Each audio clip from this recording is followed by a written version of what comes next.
American പൗരത്വം റദ്ദാക്കുന്നവരുടെ എണ്ണം കൂട്ടാൻ യു.എസ്. സർക്കാർ പദ്ധതിയിടുന്നുണ്ടെന്ന വാർത്തകൾ നേരത്തെ വന്നിരുന്നു. ചോർന്ന രേഖകളനുസരിച്ച് പ്രതിമാസം 100 മുതൽ 200 വരെ കേസുകൾ നീതിന്യായ വകുപ്പിന്റെ പരിശോധനയ്ക്ക് അയക്കാൻ ഇമിഗ്രേഷൻ ഉദ്യോഗസ്ഥർക്ക് നിർദ്ദേശം ലഭിച്ചിട്ടുണ്ട്. ഈ പുതിയ നയം 2026 മുതൽ പ്രാബല്യത്തിൽ വരുമെന്നാണ് പ്രതീക്ഷിക്കുന്നത്. ഇത് വലിയൊരു മാറ്റമാണ്. മുൻകാലങ്ങളിൽ അമേരിക്ക വർഷത്തിൽ ഏകദേശം 12 പേരുടെ പൗരത്വം മാത്രമാണ് റദ്ദാക്കാൻ ശ്രമിച്ചിരുന്നത്. എന്നാൽ പുതിയ പ്രതിമാസ ലക്ഷ്യങ്ങൾ നിറവേറ്റിയാൽ പ്രതിവർഷം 1000-ലധികം ആളുകളുടെ പൗരത്വം റദ്ദാക്കാൻ ശ്രമിച്ചേക്കാം. ഇത് മുമ്പത്തെ അപേക്ഷിച്ച് ഏകദേശം 16,000% വർധനവാണ്. കുടിയേറ്റ നിയമങ്ങളിൽ കൂടുതൽ കർശനമായ നടപടികൾ സ്വീകരിക്കാനുള്ള ട്രംപ് ഭരണകൂടത്തിന്റെ വിശാലമായ ശ്രമങ്ങളുടെ ഭാഗമായാണ് ഈ പദ്ധതി. ഇതൊരു സങ്കീർണമായ പ്രക്രിയയാണ്. ഇമിഗ്രേഷൻ ഓഫീസിന് സ്വയം പൗരത്വം റദ്ദാക്കാൻ കഴിയില്ല.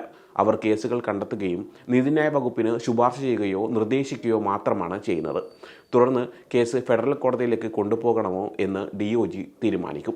ഒരു ഫെഡറൽ ജഡ്ജിക്ക് മാത്രമേ ഒരാളുടെ പൗരത്വം ഔദ്യോഗികമായി റദ്ദാക്കാൻ കഴിയൂ. ഇതിനായി പൗരത്വം നേടാനായി ഒരാൾ മനഃപൂർവ്വം തെറ്റായ വിവരങ്ങൾ നൽകിയെന്നോ വഞ്ചന കാണിച്ചുവെന്നോ സർക്കാർ തെളിയിക്കണം. ഇതിനെക്കുറിച്ച് പലർക്കും ആശങ്കകളുണ്ട്.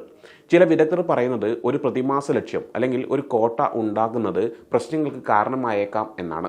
പ്രതിമാസ കണക്കുകൾ പൂർത്തിയാക്കാൻ വേണ്ടി ഉദ്യോഗസ്ഥർ വർഷങ്ങൾക്ക് മുമ്പ് അപേക്ഷകളിൽ സംഭവിച്ച ചെറിയ തെറ്റുകളുടെ പേരിൽ ആളുകളെ ലക്ഷ്യമിട്ടേക്കാമെന്ന് അവർ ഭയക്കുന്നുണ്ട്. ഇത് അമേരിക്കൻ പൗരത്വം നേടിയ 26 ദശലക്ഷം ആളുകൾക്ക് വലിയ മാനസിക സമ്മർദ്ദവും ഭയവും ഉണ്ടാക്കിയേക്കാം. എങ്കിലും പൗരന്മാർക്ക് ചില സംരക്ഷണങ്ങളുണ്ട്. ഫെഡറൽ കോടതികൾ വളരെ തിരക്കുള്ളവയാണ്. തെളിവുകൾക്ക് വളരെ ഉയർന്ന നിലവാരമുണ്ട്. ഒരാളുടെ പൗരത്വം റദ്ദാക്കാൻ കോടതികൾ സാധാരണയായി ഗുരുതരമായ തെറ്റായ വിവരങ്ങൾ നൽകിയതിന് ശക്തമായ തെളിവുകൾ ആവശ്യപ്പെട്ടു.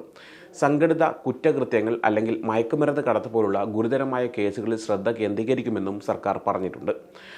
അമേരിക്കൻ നിയമവ്യവസ്ഥയിൽ പൗരത്വം റദ്ദാക്കൽ വളരെ അപൂർവമായി മാത്രം സംഭവിച്ചിട്ടുള്ള ഒന്നാണ്.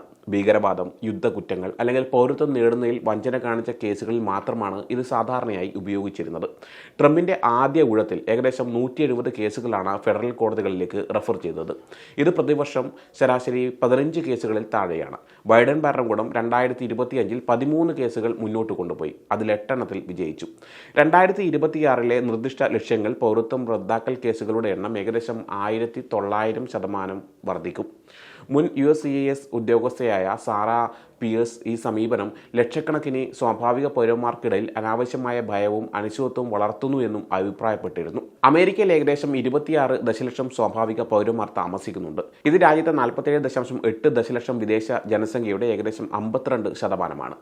2024 സാമ്പത്തിക വർഷത്തിൽ USCIS 8,18,500 പേർക്ക് പൗരത്വം നൽകി. ഇതിൽ ഇന്ത്യക്കാരാണ് 6.1%.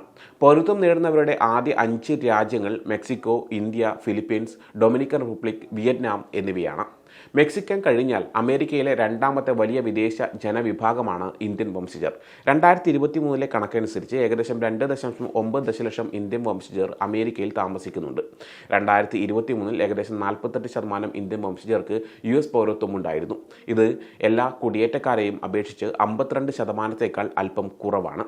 തൊഴിലധിഷ്ഠിത താൽക്കാലിക വിസകളായ H-1B പോലുള്ളവ പൗരത്വത്തിനുള്ള യോഗ്യത വൈകിപ്പിക്കുന്നതിലാകാം ഈ വ്യത്യാസം.